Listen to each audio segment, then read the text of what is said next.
Yeah, so I never said with the Nikki Allan case that part 2 would be the court case next year, but I'd forgot that in May somebody actually DM'd me on Twitter about this case, and she sent me screenshots saying that Nikki's mum has got a Facebook and her friend is friends with Nikki's mum, so she screen grabbed these posts and sent them to this person who messaged me, and then she said that she was sending them to me. I don't know why, because the Twitter, I've got my own Twitter, then I've got one linked to this YouTube channel, and she DM'd me Twitter to my own Twitter, and I don't really talk about kind of like traditional crime on there. It was more associated with like me criminology research and stuff. And when I was doing the Nikki Allan case, I had to go through all my DMs, and I found them. They were from May, and I thought I'm not going to talk about it because I don't know. So I went on Facebook to try and find the post for myself, and they are real, they're legit. And there's some information that I want to add to the Nikki Allan case I've just done. One thing that I seen was Sharon, mum, Nikki's mum, uploaded a photo, and it's a photo from early 90s of 4 little girls, and Nikki's in one of them, and it says Nikki with her cousins or with a cousin.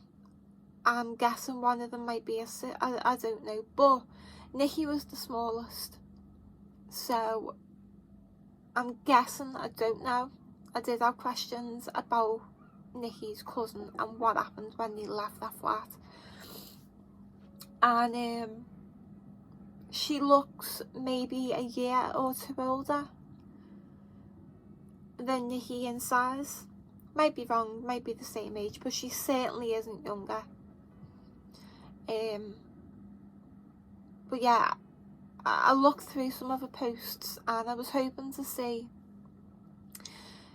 if there was any more information about just that bit where Nikki and a cousin are leaving Sharon's dad's flat to go down to their own flat, and then on the Crime Watcher says some time later, but it turns out Sharon said on her Facebook that it was 13 minutes.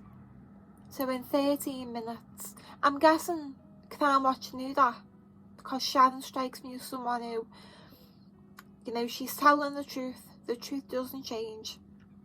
She's probably gave them so much information. I don't know why that weren't given, because in times like this, the timeline is crucial and people need to know the timeline. So it was 13 minutes before Sharon went back to the flat, her own flat. Another thing she said was that, and I said it in my video, Nikki was seen outside the flat playing, outside the pub which was facing the flats, and she was seen by several men, or several witnesses. Now, it turns out that them witnesses, which I don't believe, which gets my I'm starting to question everything about this case. I think from day one it was a cover-up. This group of men said to the police she was outside begging for a penny for the guy. Now, a 7-year-old doing penny for the guy, early October, you know, 9:30 at night. I don't buy it. I don't believe it. Not for a minute. And apparently them saying that just screwed the entire case up because the police ran with it. So yeah, I just want to read these posts from Nikki's mum.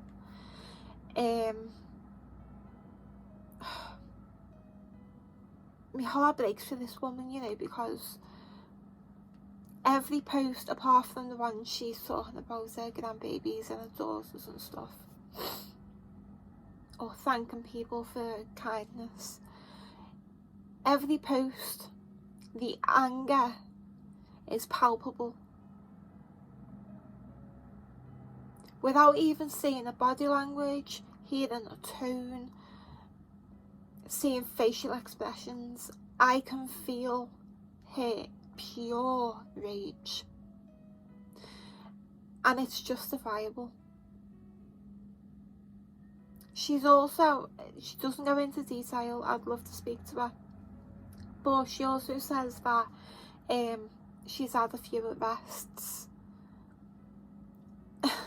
It's just mad that the police can go and arrest her, but they can't go and arrest anyone that's responsible. So she says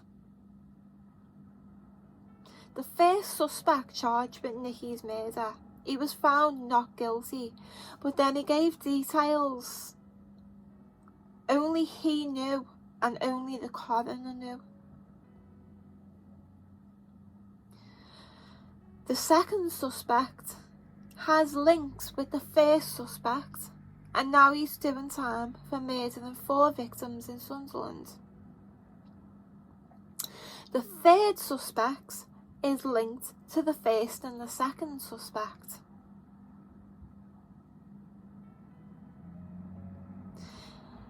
Now the third suspect's partner, she lived 4 doors away from where Nikki's granddad's flat was.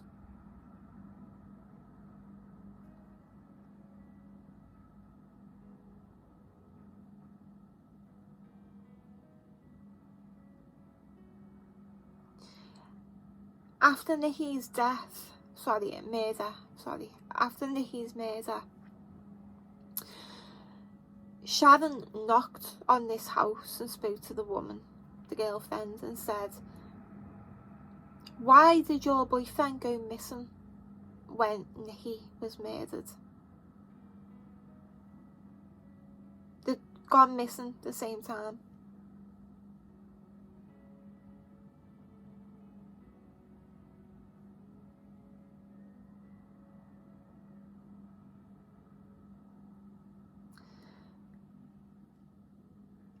Apparently,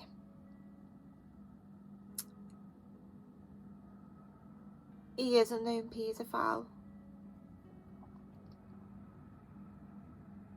and he got his DNA. The fourth suspect, CID was looking into him, but then he died. Now I can't find a name, but I would love to know how he died.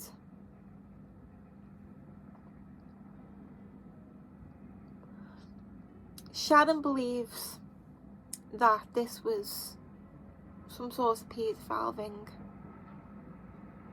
and she believes that one man was ordering this group of men around.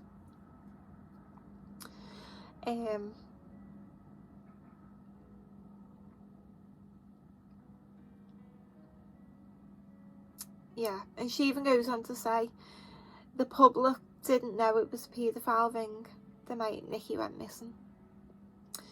Everyone they all knew that they were linked, but they all just thought that they were mini wannabe gangsters and all that. They didn't realise it was a group of paedophiles, which says a lot. So then she says CID is saying it's the third suspect.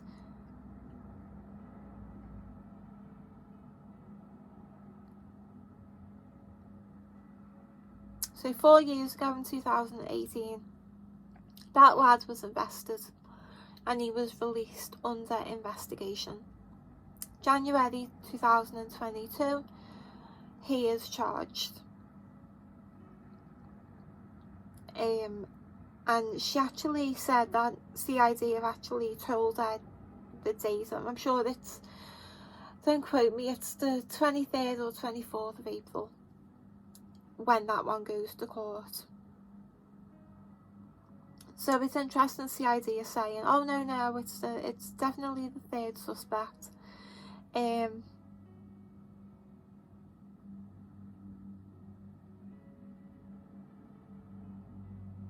Yeah, this poor woman then goes on to just say,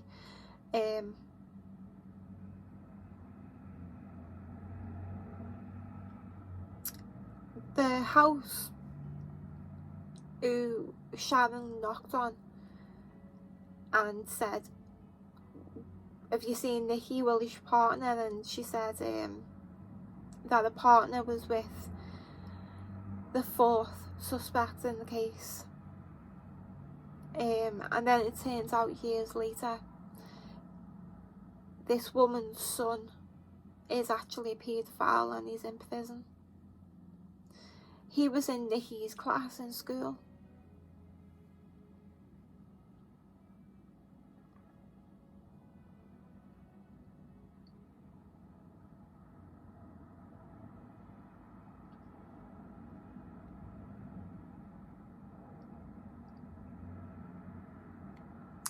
Bear with me. I think Sharon really would like to speak to this lad who was in Nikki's class, who was in prison, paedophile, just to say, and I know this, not every child that is sexually abused goes on to become a paedophile. Very, very few go on to repeat the cycle. Like, tiny percentage. It is a misconception. But it is also interesting when you talk to some paedophiles and you find out that they were sexually abused.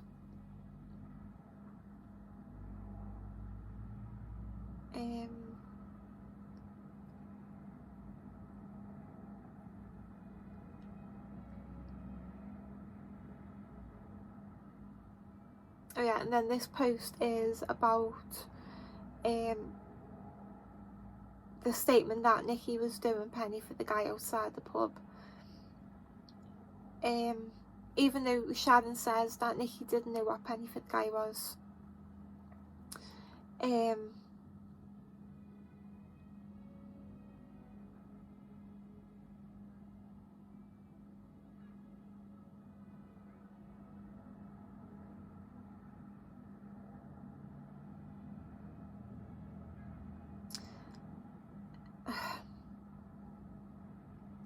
It's so hard to read people's text because spellings and all that is just wrong, so it's hard to know where one thing starts and where the other one begins. But Sharon goes on to say that she didn't know what Penny for the guy was, but the first suspect, I'm not sure who Clark is, but apparently someone called Clark said that the first suspect made a stand outside the pub because the bus came and he didn't want to be seen outside talking to Nikki. Sorry, because he was talking Nikki. That must mean taken, because Sharon's put because he was talking Nikki down the steps to the next pub. So this one man was taking Nikki down the steps to another pub.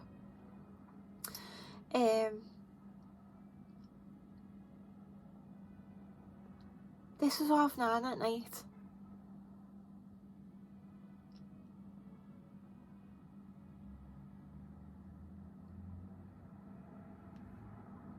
So it's this statement about Penny for the guy, which Sharon says it's completely false. And apparently some press support and the media and the public, it stopped them getting certain amounts of support, and attention.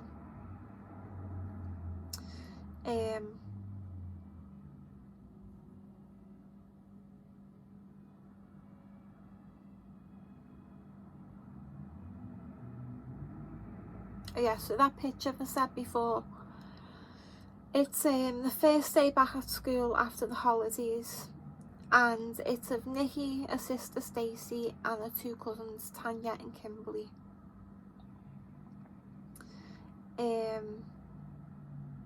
Which makes me think,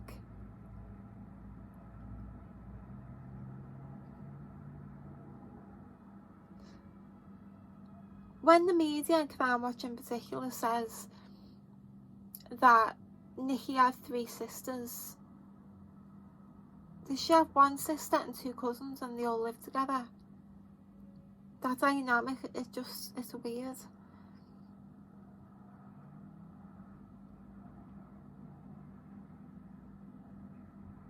And that picture was taken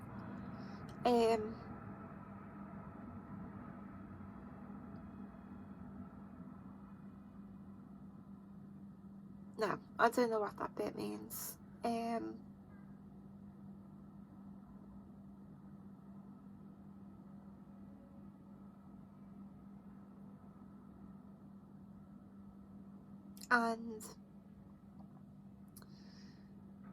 yeah, it does make me wonder what that's all about, to be honest. It's hard to be able to figure out what's what, because when I was researching this case, there's so little about it from the mainstream media. On Sharon's page, all the news articles are from like the Sunderland Echo. It's just local media. I don't understand why mainstream media isn't all over this. Even, I said in the last video, even, you know, the shitty £10,000 for the reward. I don't get it.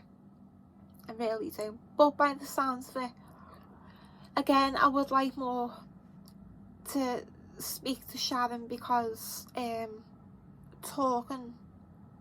reading what she's saying, reading what she's saying, obviously she's typing as she's upset and angry and that, so she's not thinking about punctuation or check the words, and so I'm only reading between the lines, really.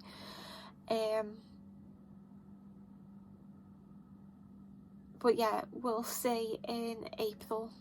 I just find it very interesting that there was a paedophile ring in real close quarters to Nikki. But then I find it interesting that the police say it weren't sexually motivated. I find it really interesting. But we don't know much about this case. We really, really don't. The media don't talk about any of that. Like I said in the other video, I'm just hoping that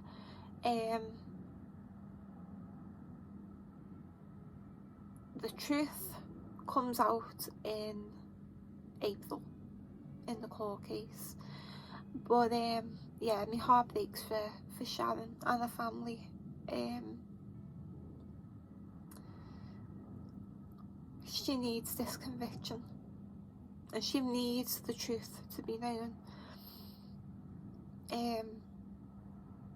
You know, and by the sounds of things, she's been fighting so long alone. You know, when you think of all the support that the McCanns got, going to Ope there, going to see the Pope, come on. I mean, I'm sure they met the Queen as well. And then this poor woman's baby girl is murdered like that, and nothing. 10 grand. Shocking. Absolutely shocking. But yeah, I hope this video found you well. Take care, and I'll see you in my next one. Bye.